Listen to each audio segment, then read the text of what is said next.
All right, and we are live. Hello, everybody. Kelsey Komorowski here, founder of Como and the Framework for Academic Management. Welcome to our interview series, Skill Building 101.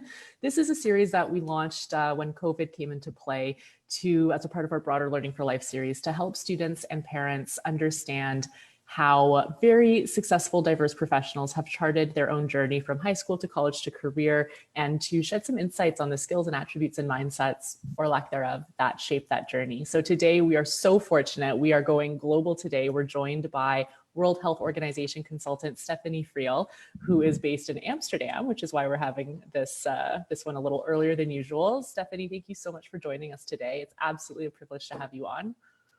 Thank you so much, Kelsey. It's my pleasure. Awesome. So we're going to dive right in. I'm going to hand it over to you pretty much right away here. If you can tell us just a bit about what do you currently do? What does your day-to-day look like? What are you responsible for? And then we'll throw it back from there. Absolutely. Thanks. So as you mentioned, Kelsey, I work as a consultant in the Mental Health and Substance Use Department at the World Health Organization that is headquartered in Geneva. Within the mental health department, I specifically work in a unit that focuses on brain health, so on neurological conditions across the life course. And specifically, my role is within the dementia Alzheimer's portfolio. So I'm responsible for supporting countries in implementing the Global Action Plan on the Public Health Response to Dementia that was adopted by the World Health Assembly in 2017. And so without going into too much detail, a lot of this work focuses around some key areas. So around policy, so helping countries develop dementia policy, helping countries strengthen their health information systems, so around data surveillance, data collection related to dementia, and also around areas related to, for example, dementia risk reduction and support to the dementia caregivers as well. Wow. Okay. Wow. That is absolutely incredible. And so incredibly important and significant. So just to kind of summarize in language that might be a bit more accessible for some of our learners, what we're hearing here is you work with a global organization that works with individual countries to help them build out their ability to care for and manage the populations that suffer from Alzheimer's, as well as the caregivers that are taking care of them. Is that a bit more dumbed down version, but just to make sure I'm getting it? Absolutely. Okay, fantastic. Okay, so that, wow, that's just such an incredibly niche role and specific role. So Stefanie, going back, if you look back at, where you were in high school, is this something where you like, I want to be in healthcare, I want to work for an international organization, I want to live in Amsterdam? Like, were these things that you had in mind, or did you have initially your sights set elsewhere? Tell us a bit about what grade 11, grade 12 Steph was thinking. Absolutely, that's a great question. So definitely not is the answer. So I went to high school in Geneva, Switzerland, which is the home to many United Nations organizations. But I did not necessarily see myself working in one of them specifically. In fact, I think when I was in high school, I had a broad idea that I was interested in psychology by that point. But I really did not know exactly where I would end up landing professionally. And so after high school, I applied to different universities, mainly in Canada, and ended up going to University of Toronto, where I studied psychology.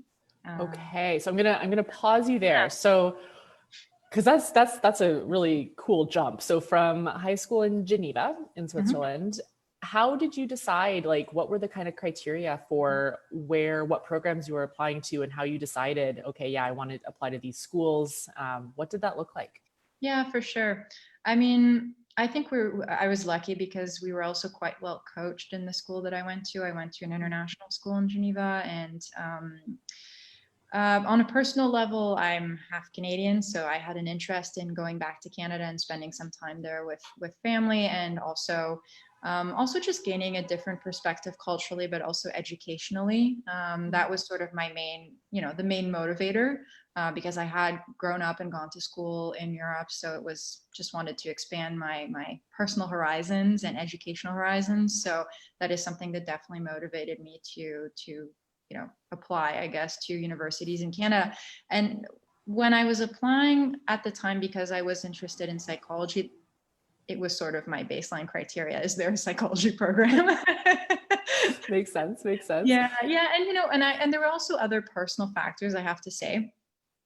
Toronto was ultimately where I wanted to go do my undergraduate degree, because I wanted to be, if I was going to be away from home, I wanted to be on a campus and in a city that I found appealing and entertaining, and where there were educational and professional opportunities, but also where personally it could also be fulfilling from an international perspective as well, because Toronto is quite international. So It sure is. And I love so much that criteria that you've just shared. Because obviously for every student, depending on their values and preferences, different criteria are going to hold different weight.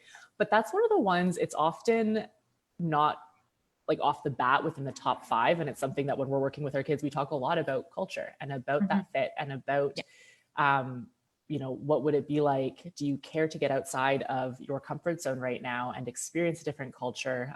Often that doesn't mean necessarily going overseas, but just exploring what even that word culture means, as far as the campus, the program, the school, the city is so important. So I love that you just highlighted that as like a main criteria.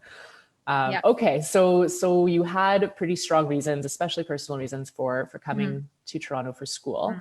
So you did psychology. Was that, it sounds like psych was pretty much like the top runner, like you knew you wanted to study psychology.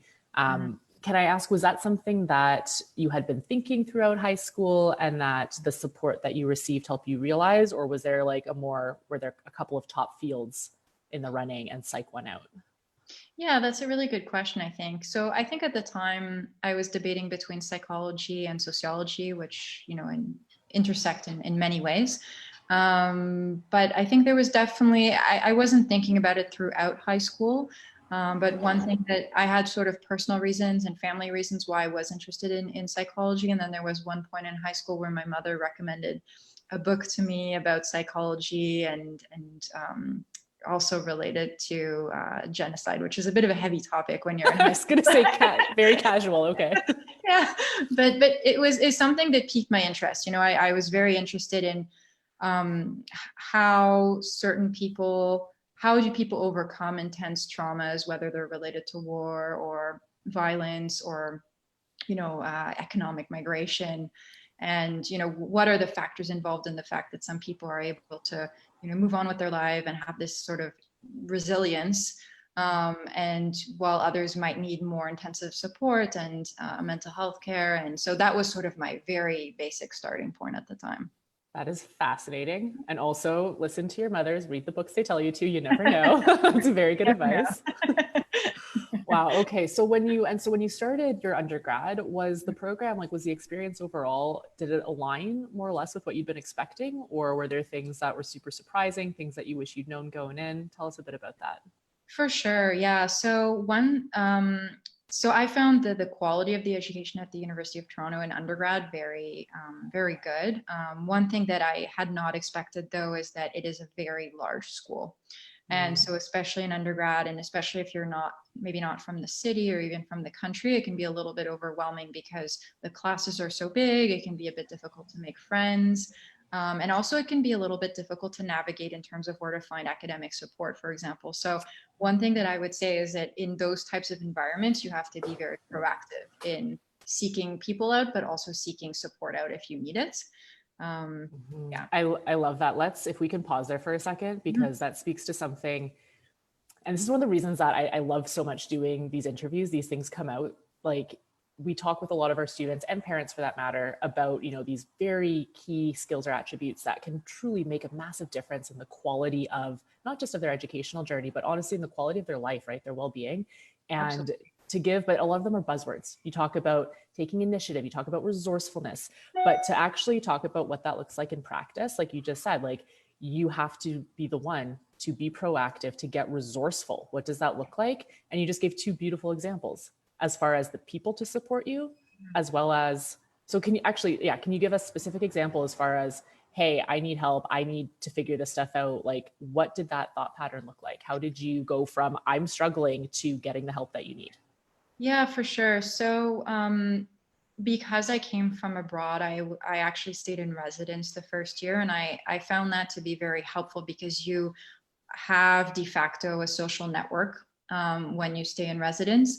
And also, I think that maybe you're a little bit more connected to, and this might not apply to all universities, but to your college or sort of your subgroup within the university. And so there are a lot of people and structures that you can draw on within residence to get connected within sort of the colleges at the University of Toronto, or the subgroups. It depends on which university you go to. But one point that I found very helpful was to connect with a guidance counselor in my college at the University of Toronto. And that person really helped me throughout my undergraduate degree. So she helped me, figure out which courses I really liked, where it might lead to from a graduate level studies perspective. She also helped me identify scholarship opportunities that I never would have known about otherwise.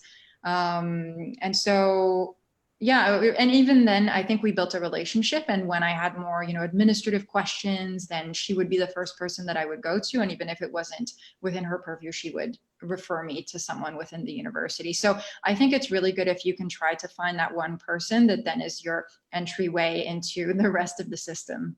Yeah, I love that. We actually did a training / interview a couple of weeks ago with one of our super learners currently in university. And it was about developing relationships with your teachers, right? It's just being it's so easy to do and yet so few students do it. Yes. And that though, I feel like that's the counterpart of, the first few weeks, find that guidance counselor. And that is somebody that you can rely on throughout your student journey. So Steph, I want to ask, because a lot of students, and I think this is just a byproduct of our education system of the pass fail, testing, assessments, whatever. But a lot of students find that, they're at school to show what they know.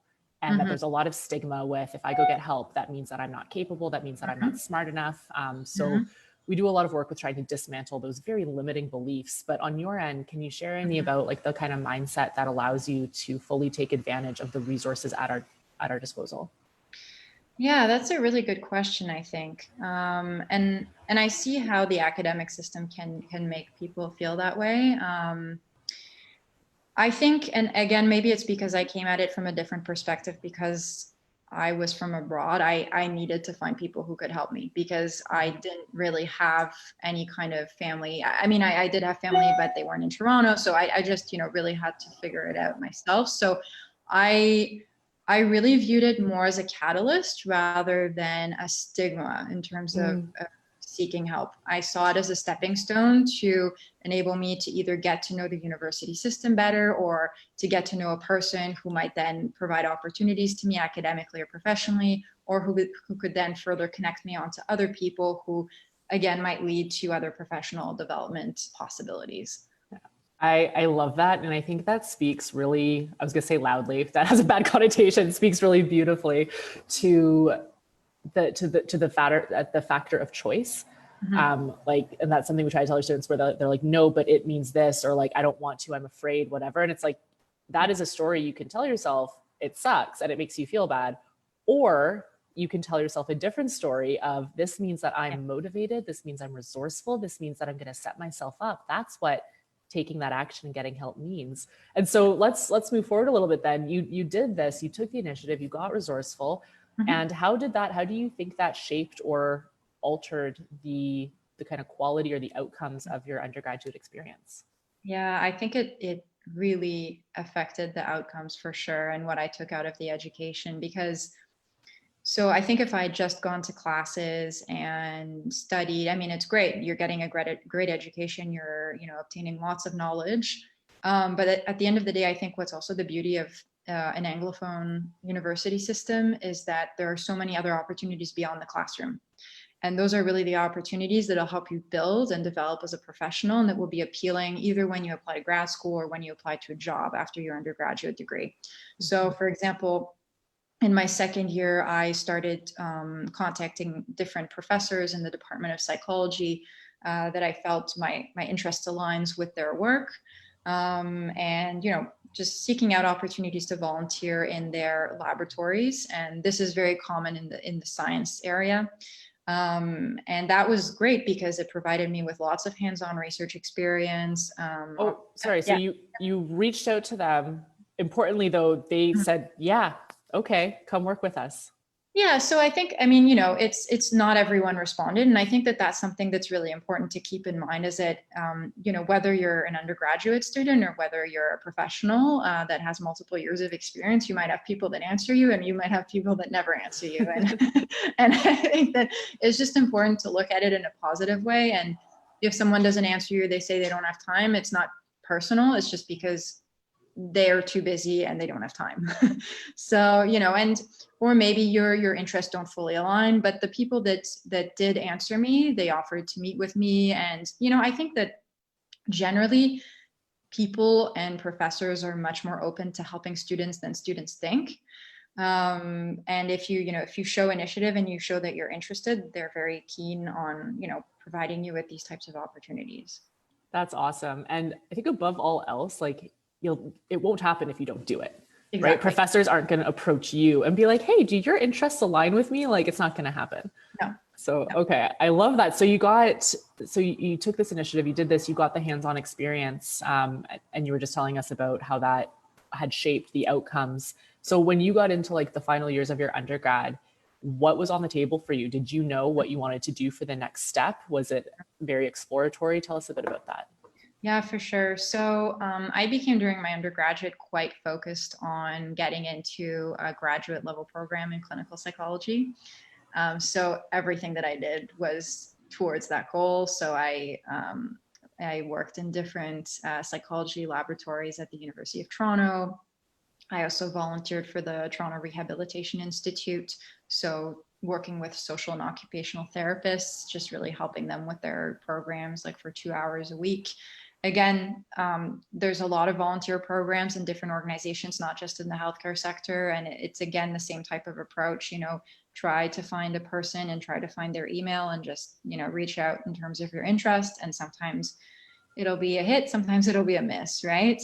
But so I really focused all of my energy on getting both research experience and clinical experience because that's what was needed for the program I wanted to get into at a graduate level. And so, then I went through the whole process of doing the graduate record exam, which is an exam that's required for many different. The GRE, you guys, Yes, GRE. For many different graduate level programs. But in the end, I actually ended up taking a gap year between my undergraduate degree and my graduate studies. And that was mainly at the time because I wanted to just develop more experience in the research and clinical area. And so I ended up working for a year and a half at the Baycrest Health Sciences Center in Toronto. And so there were a few reasons. One is because I wanted to gain more experience before, fully submitting my applications to graduate school, but also because my last 2 years of undergraduate were just really busy between, courses and extracurricular involvement that I didn't really have time to do my GRE.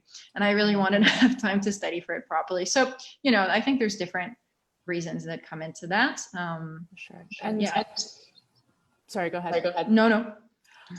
Just as far as getting that professional experience, was that more along the lines of I want to build out my candidacy as and be a competitive applicant, or was it more along the lines of I want to make sure that this is indeed what I want to go to grad school for, or was it a mix of both?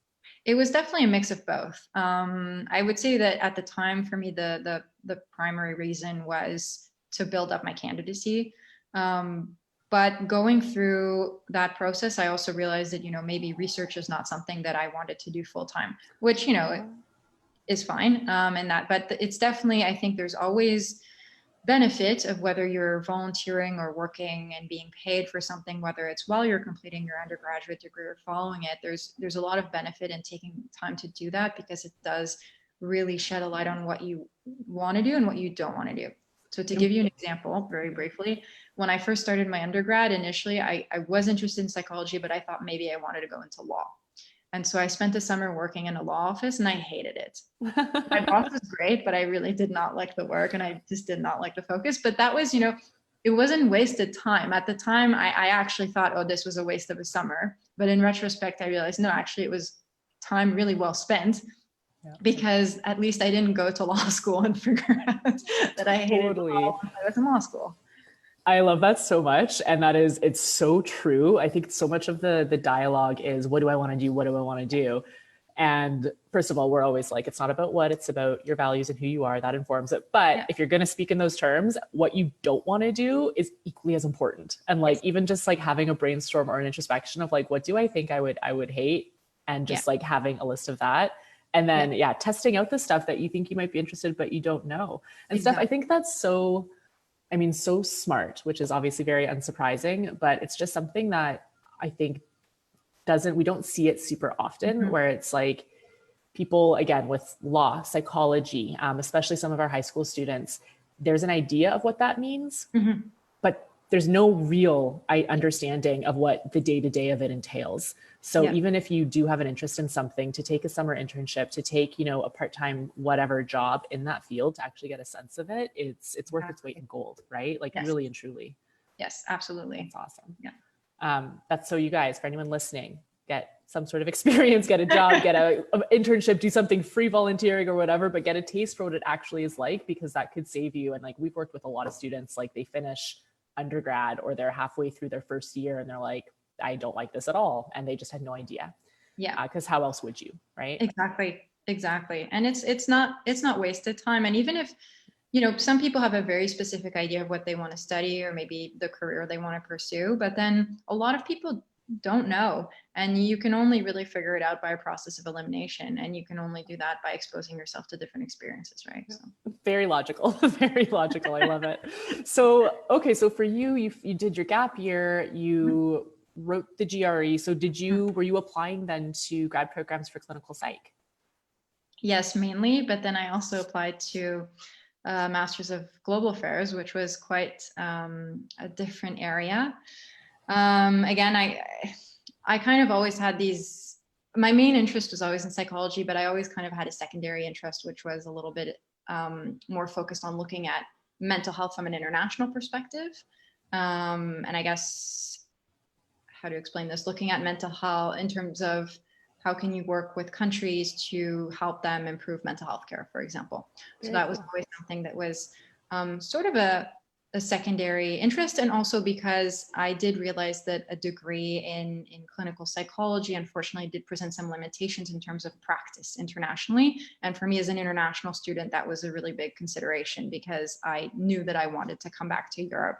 And so I think it's also, sometimes it's not just about your professional interests, it's also about your personal values and your personal desires, and it can be quite difficult to untangle those. But so that's why I had also applied to that other program, and in the end that is the program that I ended up pursuing, Masters of Global Affairs. So game changer, we're going this direction and now we've pivoted. Completely different direction. But and it was, a lot of it was based on personal decisions at the time and personal wishes to come back to Europe that ended up overriding professional goals, I guess, at that point in time. So that's so interesting. Like that, just like inner glimpse into that decision-making process. Would you say it completely overrode, or would you say there was overlap as far as personally, I know I want to do this and the clinical psych programs won't let me do that? Were you that what you mentioned about the mental health in different countries around the world, was that strong enough? And I'm imagining it was, given that you applied, but did you feel like you were missing out on the clinical psych, or did you feel like this is equally as good, just different and not what I had necessarily expected? Yeah, I thought it was, I would say, equally as good in the beginning. I think as I went through the program and then a little bit further down the line, I did wish that I had taken the more clinical route, but they're just totally different paths, right? And it's impossible to say what would have happened on the other path. And I think all you can do is appreciate the knowledge and skills that you've acquired and the different experiences that you've had along the way. So yeah. Absolutely. Okay. So you take on this other path, the master's, and what was that experience like as far as kind of moving you forward? Did this open up a whole new path, or did you kind of stay on the mental health within countries? Like, was this always the niche that you described at the very beginning? Has this been the common thread throughout? So it was always my interest for sure. But then obviously within Toronto, there wasn't always a direct link or direct opportunities in terms of working in the space of global mental health. But there were so many opportunities that opened up after I completed Masters of Global Affairs. I did do some work in the area of mental health with the Center for Addiction and Mental Health in Toronto for a little while, but then I also worked on a whole different range of issues. Some were internationally focused, but working with organizations in Toronto. So for example, working on topics related to HIV/TB, topics related to Indigenous health, topics related to health equity. And really I had the opportunity after my master's to work with all different types of organizations. And that was also a factor of just taking on all the opportunities that came my way. Yeah. So let's zoom in on that. So after you got your degree, did you have a job lined up before you graduated? Were you on the prowl for a few months? Like, how did you land that first job? Yeah, that's a great question. I did not immediately have a job lined up. I had been looking through my second year of master's. And I actually had an opportunity to work with Bombardier, but I decided that was absolutely not what I wanted to do. I was gonna say, yeah. Yeah, so I knew I wanted to stay at least broadly in the health space, the global health space if possible, preferably the mental health space. So that was my focus. And so even if there were opportunities to have more secure employment right out of my master's, I did not choose them. I instead, followed what I wanted to do. And when I came out of my master's, I had 2 part-time jobs, and together they equated to a full-time job. And that was fine for me. I just took it as, initial experience. And very shortly after that, I actually found a job at the Ministry of Health and Long-Term Care. So I think it was maybe 7 months after I graduated and after I'd been in those part-time positions. And so, that was great. It provided me with security, and that also set me on a whole professional development path that I would never have even thought of in the area of policy, right? So. Oh, interesting. So the Ministry of Health, sorry, I'm not going to say the whole name, but the Ministry of Health, essentially, that aligns very much with what you shared. And then tell us a bit more about the policy position. So this role, when you got it, like, did you have one thing in mind as far as this is going to take me on the direction I'd envisioned, or did you know this is going to open up policy and that's interesting? Like, yeah, I saw it more as it's going to open up opportunities.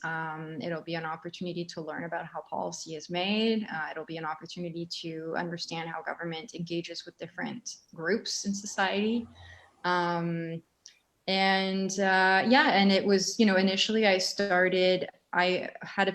networked with a few people in the Ministry of Health, and I got a position working in the area that oversaw research funding, essentially for Ontario in the area of health. And so that was interesting. And obviously it aligned with some previous experience that I had. And it was only after that I started moving more into policy specific roles. So, that took a little bit of time, but yeah. Yeah. So, and I also want to highlight that also. I love what you said about going in. I knew it would be an opportunity to learn about these different things. And like, it seems so common sense, but one of the things that we hear so often from our families, from our students, right, high school and college both, is they think that they're in school and they think that they'll eventually be in their job to show what they know. Yeah. And that's a really common misconception. And it's a source of so much struggle and so much doubt and pressure. And it's like, sure, maybe you're there to show what you know as far as tests, but like, really, you're there to learn. Right? Teachers do not expect you to know everything. When you're new on the job, when you're first graduated, employers aren't expecting you to know anything. They want you to learn, For sure. right? It's not about showing what you know. It's all about having that openness of like, what can I learn and apply those transferable skills that you've built over the years. Absolutely. And I think that carries out actually throughout your career. I mean, even when you're a senior executive, obviously you're hired because you have many skills and knowledge, but you're still new in an organization, right? Or you're still new in this new role that you've taken on. So there's always going to be challenges you'll have to overcome and new skills and knowledge that you'll have to learn. Yeah. So what would you say for you was one of the most important skills or mindsets that allowed you to thrive in that position? I would say flexibility, and the flexibility, the willingness to adapt to different environments, different ways of working, different organizations, and then also just being proactive, showing that you're interested, showing that you're willing, to learn, and showing that you're willing to develop yourself. And I think what's really important also, having been both an employee and a manager, is that it's really important to be able to take criticism, particularly obviously if it's constructive criticism, which you would hope that it is most of the time. Because that's really what helps you grow, right? I mean, if someone's telling you you're doing a good job, that's great, but you're never going to develop if no one says, well, 90% of the time you're doing a great job, but here's the 10% where you can still improve on. Yeah, I love that so much. And I'm going to even extend that. The last few weeks, we've had a lot of conversations around failure and just really getting rid of the idea that failure means that you've done it bad or you're incompetent or incapable, and looking at failure as like okay, cool, what did I learn? Like literally like building out yourself on failure after failure to then start succeeding. Yes, absolutely. But it's difficult, right? Because it definitely is, I think, an embedded social and cultural construct, the notion of what failure means. Yeah. Absolutely. Yeah. And it's a lot of you have to choose and commit to dismantling that perspective and then building it back up with way more empowering views. And it is hard work, but I want to highlight anyone can do it, right? Anyone listening to this, if you're listening, you're like, I wish I didn't feel so bad, or I wish I didn't feel like a failure. Like, you can have that. It's a process. It does take time, but it is possible to view failure and to embrace it, and constructive criticism, or sometimes not everyone is the nicest, maybe destructive criticism, but being able to take that as a tool for growth is fantastic. Oh, it's just pure gold. Okay, so you're in the ministry. Walk us through kind of that stage of your career, because I'm like, how does that go? And then you're with the WHO. Walk us through that. Sure. So I was very lucky when I joined the ministry. I worked for some incredible people. They were great leaders, they were great managers, and they were just very human people above all. So they really wanted to, for those who really wanted to, who were interested, who wanted to develop leadership skills, who were interested in the work and committed to the work, they were very open to providing opportunities, well beyond your scope of work, which is really amazing because that doesn't happen in every organization. And so I think that a lot of the, opportunities I got and the growth path that I had in government, which was relatively rapid, I guess, at that age, was, really a factor of having amazing mentors within the organization. And also just being, again, open to opportunities. If a new portfolio or file came up, volunteering to take that on, even if you might have to work a little bit more, and that opens an opportunity for a new job after that, right? And then you kind of start building on your ability to manage multiple files, to manage multiple projects. And so you're developing project management, and then you're also being involved in more projects. So you're developing, interpersonal skills, communication skills. And also, I think having good mentors is so important because you can learn by imitation, right? So if you find someone and you like how they lead, you like how they manage people, you can sort of model that. And it gives you something, I find, to aspire to, and that helps you grow as a leader also. That's an awesome insight. So would you say, and mentorship, I mean, I think we could have a whole separate conversation, so I'll try not to get us stuck too much in the weeds, but for you, was it something where that was like a formal arrangement where it's like, hey, will you be my mentor? Or is it more an informal, subtle, that person is a role model, I look up to them and I'm going to observe and take clues, essentially? It was definitely the latter. It was definitely organic. I had very good relationships with my managers and my directors, and again, very fortunate to work with amazing people.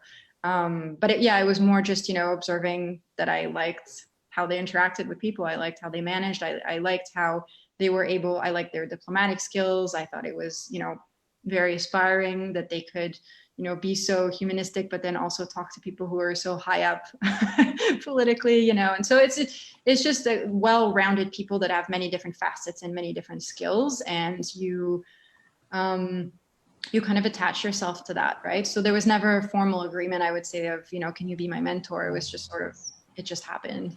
Yeah. And that's awesome. And you know what, either way, as far as, the mentorship path Yeah. is super valuable. Yes. But I love that because I think a lot of people hear mentor and they're like, again, that just means somebody is going to know that I want them to be my mentor. And they get all in their heads about these things. And it's like, none of that is necessary, right? There are No, multiple avenues to secure that type of mentorship, and reap the absolutely. benefits. So that's awesome. Okay. So you're growing, you're rising in the ranks. What was the shift that transitioned from the Mhm. ministry? What happened? Tell us the next step from that journey. Yeah, for sure. So, I mean, I had always wanted to come back to Europe, as I mentioned. So I started more actively looking into that.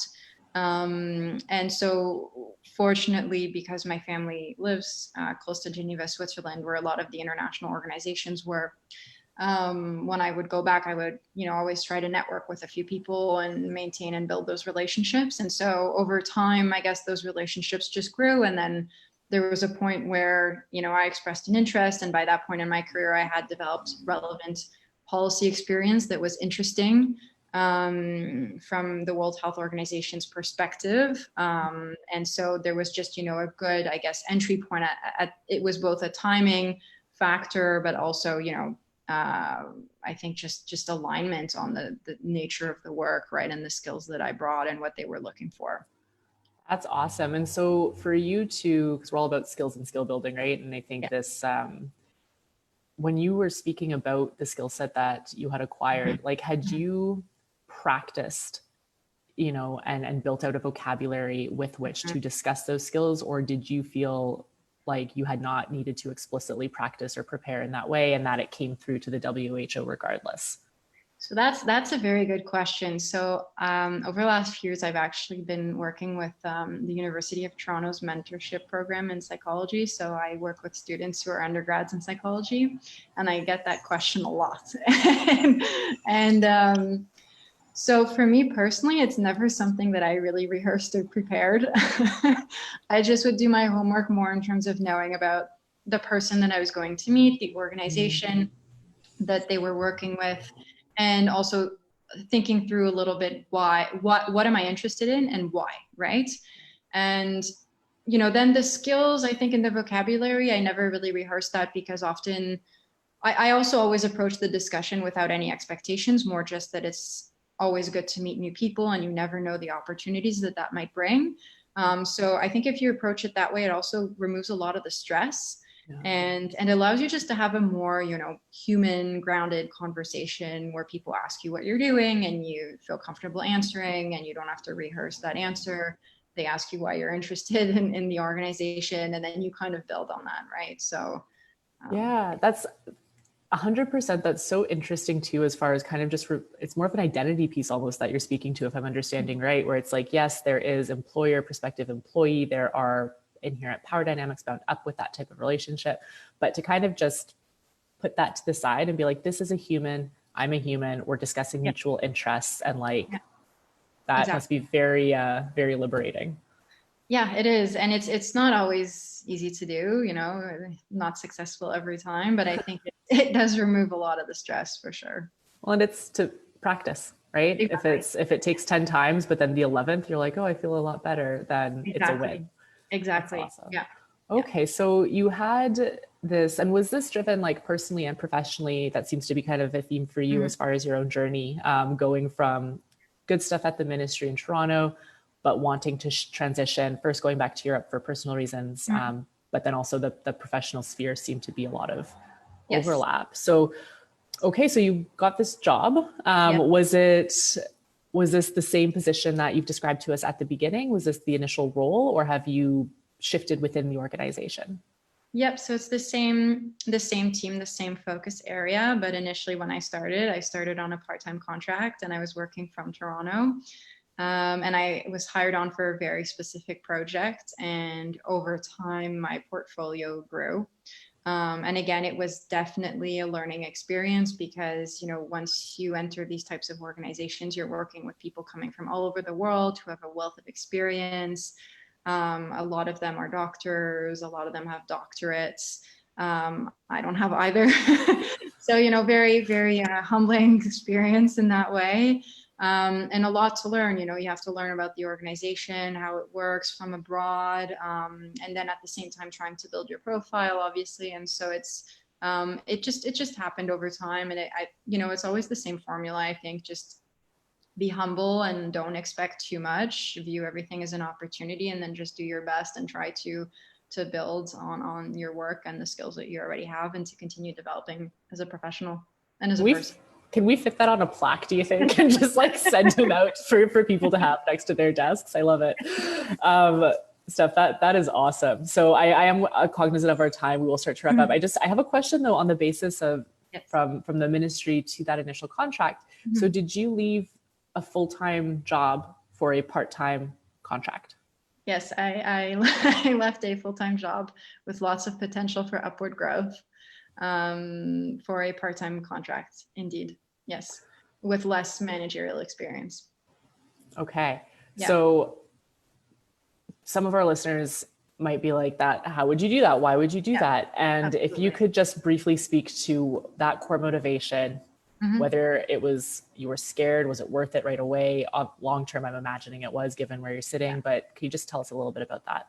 Yeah, for sure. Definitely lots of conflicting emotions. It was very difficult for me to leave an environment that was very supportive and where I had a lot of opportunities to grow. It was a very difficult experience, but ultimately I was driven by interest. I really wanted to get into the global mental health space, and I just saw this as an opportunity. And even if I had to build on it, I was fine with that. And also that was coupled with the fact that I really strongly wanted to come back to Europe personally, right? And I think that the personal aspect is not something that was as strong when I was younger. And it's not, I think it's also something that over time you might have more of these conflicts between, your professional realm and your personal realm. So yeah. No, that makes a lot of sense. And I think that really, it's interesting because that speaks to multiple perspectives that you can have around risk taking, so to speak. Like on the one hand, somebody can look at that and say, wow, you left that stable full-time room for growth for this like unsure thing. What a risk. But on the other hand, I left a place I knew wasn't going to serve my genuine passions and interests. To commit myself to a life of that, what a risk. So that's super, I love that. That's so valuable. And so, okay, 2 final questions for you. Right now, is there a skill set or a mindset or an attribute that you are actively seeking to build out? That is a really good question. I think right now is patience. Okay. I think my personality, and throughout my 20s, I was very impatient. Like if I wasn't always progressing, I felt that I was falling back. And so it's something that I've tried to work on, because life is not always about, seeking the next perfect thing, right? So I'm just trying to appreciate where I am, the opportunities that I have, the knowledge that I'm gaining. And I'm also trying to actually dig a little bit deeper in terms of thinking about continuing education and how I can improve myself as a professional without necessarily thinking of it as, so to make myself better in my role and more effective in my role, but not necessarily in terms of thinking, of a higher status or a higher title or, those types of I love that, which would probably follow anyway, but focusing on that more internal development. As a thinker, that's awesome.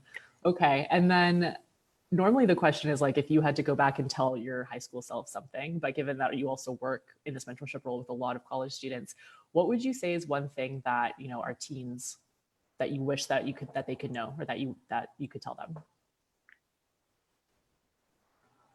I would say, do not be afraid of taking risks, and do not be afraid of failure, like we sort of spoke about before. But I think it's so important, because I think that, having a very specific goal and viewing anything that deviates from achieving that goal as a failure it'll bring you a lot of negative emotions, and it also will prevent you from having so many experiences that might bring you so much growth, but that you will never know about unless you allow yourself to take those risks and to have those experiences that maybe are outside of your frame of reference or what you're seeking to pursue, but might be very enriching and might actually put you on a professional path that maybe you had never considered, but that at the end of the day will completely fulfill you.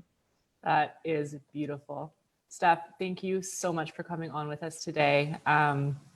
Anybody listening to this either live or after it's been recorded and uploaded, if you have any questions around this, insights, thoughts, let us know. We'd love to hear your thoughts on these sorts of things. And Steph, once again, thank you so much. That wraps us up for today. Everybody, we will see you next Thursday for our next skill building, and everyone have a safe and happy weekend. Thank you so much, you guys. Thank you so much.